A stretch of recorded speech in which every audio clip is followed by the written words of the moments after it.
حد سے زیادہ پرواہ کرنے والوں کے ہاتھ کچھ نہیں آتا، نہ رشتوں کی مٹھاس نہ ان کا احساس۔ بس ایک ذہنی فریب سامنے رہتا ہے کہ وہ بھی ہمیں ویسا ہی چاہتے ہیں، لیکن حقیقت بڑی دل خراش ہوتی ہے۔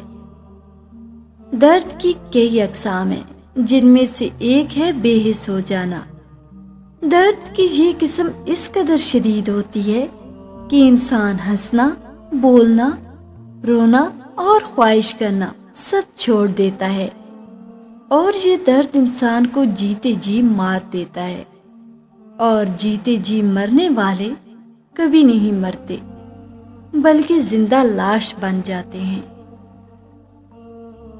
کبھی کبھی کچھ بھی بولنے کا دل نہیں چاہتا، ایسا لگتا ہے کہ ہم اپنے احساس کو صحیح الفاظ میں ڈال نہیں سکیں گے، اور اگر ڈال بھی لیں تو سامنے والا شاید سمجھ نہیں سکے گا، اس لیے خاموشی کا سہارا لیے مسکرا کر جیتے رہتے ہیں۔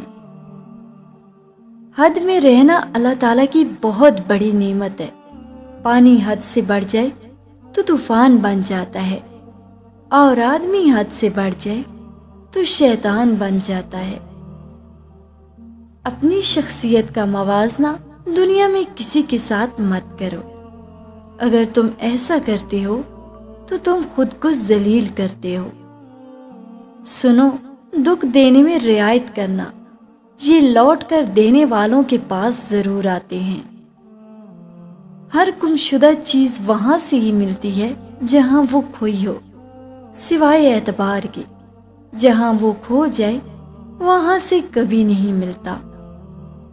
نفرتیں، سازشیں، مکاریاں اور بہانے، یہ سب کم ظرف لوگوں کے مشغلے ہیں۔ ظرف والوں کو اتنی فرصت کہاں کہ وہ دوسروں کی عیب ڈھونڈتے پھریں۔ صبر کبھی نہ مانگو، کیونکہ صبر کسی چیز کو کھو دینے کے بعد حاصل ہوتا ہے۔ ہمیشہ سکون مانگو، سکون حاصل کرنے کے لیے کسی چیز کو کھونا نہیں پڑتا۔ ہم فانی محبتوں کے پیچھے بھاگ کر جب خالی ہاتھ رہ جاتے ہیں تو تب یاد آتا ہے خدا اور اس کی محبت۔